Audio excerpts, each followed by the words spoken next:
여러분, 위인 일기 제2부의 막이 올랐습니다. 1부에서 우리는 궁예의 광기 어린 칼날과 왕건의 전략적인 로맨스, 그리고 견훤의 뼈아픈 배신을 살펴보았죠. 가슴이 좀 먹먹해지기도 하고 세상에, 정말 그랬단 말이야? 싶은 순간들도 있으셨을 겁니다. 이야기를 이어가기 전에 다시 한번 환기해 볼까요? 지금 이 방송을 듣고 계신 여러분, 구독과 좋아요 한 번씩 꾹 눌러주세요. 그리고 댓글로 지금 어디에 계시는지, 연령대는 어떻게 되시는지 남겨주시는 것 잊지 마셨죠? 20대의 패기 넘치는 청년이 듣고 있을 수도 있고, 60대의 연륜 깊은 어르신이 지난 날을 회상하며 듣고 계실지도 모르겠네요. 여러분의 삶 하나하나가 모여 이 시대의 새로운 역사가 된다는 사실, 참 근사하지 않나요? 자, 그럼 이제 이 세 남자의 더 깊고, 더 아프고, 더 찬란했던 뒷이야기 속으로 들어가 보겠습니다. 여러분, 견훤이라고 하면 흔히 멧돼지 같은 기운을 가진 용맹한 장수만을 떠올리십니다. 하지만 그에겐 지독하리만치 애틋한 로맨스가 숨어 있었습니다. 바로 자신이 세운 나라, 후백제와 그 수도 전주에 대한 지독한 짝사랑이었죠. 견훤은 전주에 입성할 때 백성들의 환호성을 들으며 눈물을 흘렸다고 합니다. 그는 백제의자왕의 원한을 갚겠다는 슬로건을 내걸었죠. 요즘 말로 하면 지역 감정을 자극한 고도의 정치. 마케팅일 수도 있겠지만 견훤에게는 진심이었습니다. 그는 전주를 사랑했고 전주의 백성들을 자신의 가족처럼 여겼습니다. 하지만 그 사랑이 너무 깊었을까요? 그는 자신의 아들들이 전주의 권력을 놓고 싸우는 것을 보며 무너졌습니다. 그가 왕건에게 투항한 후 왕건의 군대와 함께 전주로 진격했을 때의 심정을 상상해 보세요. 자신이 직접 벽돌을 쌓아 올린 성벽, 자신이 아끼던 백성들이 사는 그 땅을 향해 칼을 겨누어야 했던 노병의 심정 말입니다. 견훤은 끝내 전주를 잊지 못했습니다. 망명 생활 중에도 서쪽 하늘을 보며 한숨을 쉬었다는 기록이 전해지죠. 그의 사랑은 결국 짝사랑으로 끝난 비운의 대서사시였습니다. 여러분은 혹시 인생에서 내가 만든 무언가를 내 손으로 부숴야 했던 그런 아픈 경험이 있으신가요? 왕건의 29명 부인 이야기, 일부에서 잠깐 다뤘죠? 이번엔 그 부인들의 입장에서 한번 생각해 봅시다. 왕건은 전국을 돌아다니며 각 지역의 퀸카들과 결혼했습니다. 하지만 왕건이 통일전쟁을 위해 전장을 누빌 때 그 부인들은 무엇을 하고 있었을까요? 현대식으로 비유하자면 남편은 글로벌 비즈니스를 위해 맨날 해외 출장 중인 CEO이고 아내들은 각 지역 지사를 책임지며 아이를 키우는 독박 육아 워킹맘이었던 셈입니다. 왕건은 부인들을 사랑했을지 모르지만 그 사랑은 공평할 수 없었습니다. 누군가는 평생 남편의 얼굴을 몇 번 보지도 못한 채 늙어갔을 것이고 누군가는 자신의 가문을 위해 남편에게 아부 섞인 편지를 써야 했을 겁니다. 특히 나주의 신해왕후나 충주의 신명순성왕후 같은 이들은 단순한 아내가 아니라 왕건의 정치를 뒷받침하는 정치적 파트너였습니다. 사랑이라는 감정 위에 가문의 생존이라는 무거운 짐이 놓여 있었던 거죠. 왕건의 침실은 달콤한 속삭임이 오가는 곳이 아니라 다음 세대의 권력을 설계하는 치열한 전략 회의실이었습니다. 과연 그 속에서 진정한 사랑이 꽃필 수 있었을까요? 아니면 모두가 가면을 쓴 채 연기를 했던 걸까요? 우리는 흔히 궁예를 미치광이로만 기억하지만 초기의 궁예는 누구보다 따뜻한 혁명가였습니다. 그는 신라의 골품제라는 단단한 계급의 벽을 허물고 싶어 했습니다. 모두가 평등한 미륵의 세상, 즉 유토피아를 꿈꿨던 것이죠.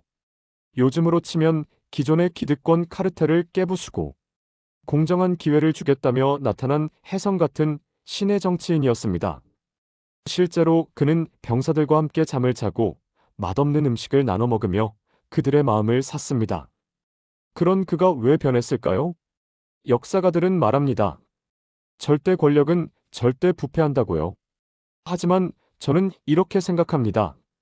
그는 너무나 완벽한 세상을 꿈꿨기에 인간의 나약함과 탐욕을 견디지 못했던 것이라고요.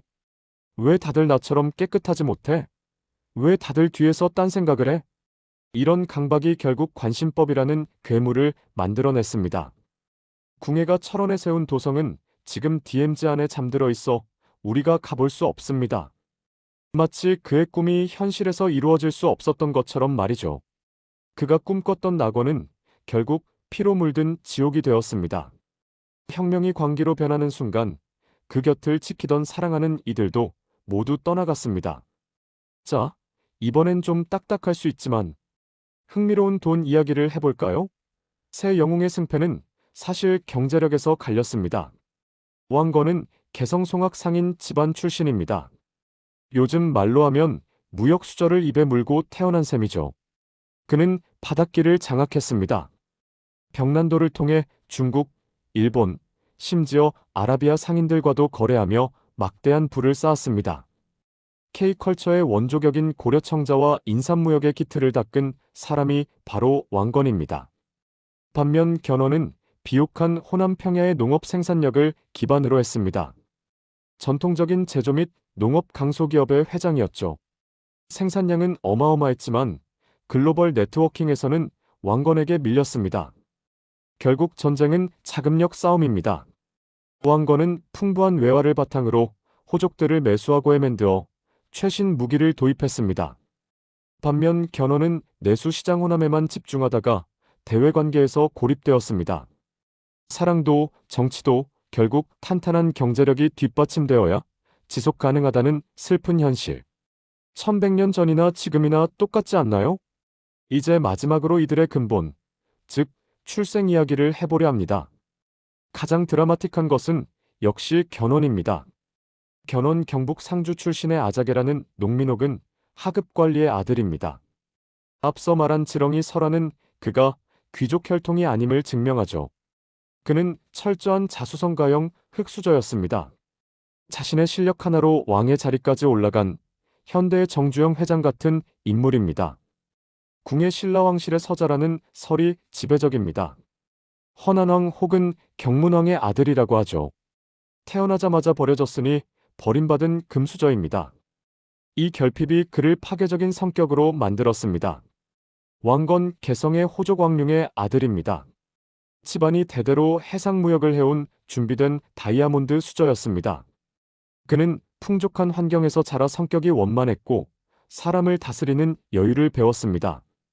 재미있는 점은 가장 고귀한 혈통인 궁예가 가장 비참하게 죽었고 가장 비천한 혈통인 견훤이 가장 강력한 라이벌이었으며 가장 안정적인 기반을 가졌던 왕건이 최후의 승자가 되었다는 사실입니다. 결국 수저의 색깔보다 중요한 건 그 수저로 어떤 요리를 만들어내느냐가 아니었을까요? 여기서 잠깐 제가 이 세 사람의 특징을 한눈에 볼 수 있게 표로 정리해 보았습니다. 현대적인 관점에서 분석한 이들의 스펙트럼입니다. 핵심 가치입니다. 왕건 통합과 포용 내서킹, 궁예 정화와 혁신 트랜스퍼메이션, 견훤 패기와 복수 드라이브, 현대적 직업입니다. 왕건 글로벌 플랫폼 기업 CEO, 궁예 카리스마 있는 사이비 교주 혹은 혁명가, 견훤 불굴의 의지를 가진 제조 대기업 창업주, 사랑 스타일입니다. 왕건 전략적 다자연의 비즈너스 러브입니다. 궁예 소유욕 강한 가스라이팅 타크식 러브, 견훤 가족 중심적이나 엄격한 가부장 대디 러브, 치명적 약점입니다. 왕건 지나친 사돈 맺기로 인한 사후 혼란, 궁예 인간에 대한 불신과 피해망상, 견훤 후계 구도 관리 실패자식 농사 망함, 좌우명입니다. 왕건 사람이 곧 재산이다. 궁예 내 눈은 속일 수 없다. 견훤 백제의 영광을 다시 한번. 청취자 여러분, 길고 길었던 왕건, 궁예, 견훤의 이야기가 이제 막바지에 다다랐습니다. 누군가는 사랑을 위해 자신을 버렸고, 누군가는 권력을 위해 사랑을 베어냈으며, 누군가는 자식에게 배신당해 적의 품에 안겼습니다. 이 세 남자의 삶은 1100년이 지난 지금 우리에게 묻고 있습니다. 당신은 무엇을 위해 살고 있습니까? 당신이 지키고자 하는 사랑은 어떤 모습입니까? 왕건처럼 모두를 품으려다 정작 소중한 사람을 외롭게 하지는 않았는지, 궁예처럼 불안함 때문에 주변 사람을 밀어내고 있지는 않은지, 혹은 견훤처럼 앞만 보고 달리느라 뒤에 있는 가족의 마음을 놓치고 있지는 않은지 말이죠. 역사는 반복된다고 합니다. 하지만 그 반복되는 굴레 속에서 우리가 무엇을 배우느냐에 따라 미래는 바뀔 수 있습니다. 오늘 위인 일기가 전해드린 이 뜨거웠던 새 남자의 이야기가 여러분의 오늘의 작은 통찰이 되었기를 바랍니다. 오늘 준비한 내용은 여기까지입니다. 1,5천자에 가까운 이 방대한 서사시를 끝까지 함께 해주신 여러분, 진심으로 감사합니다. 다시 한번 당부드릴게요.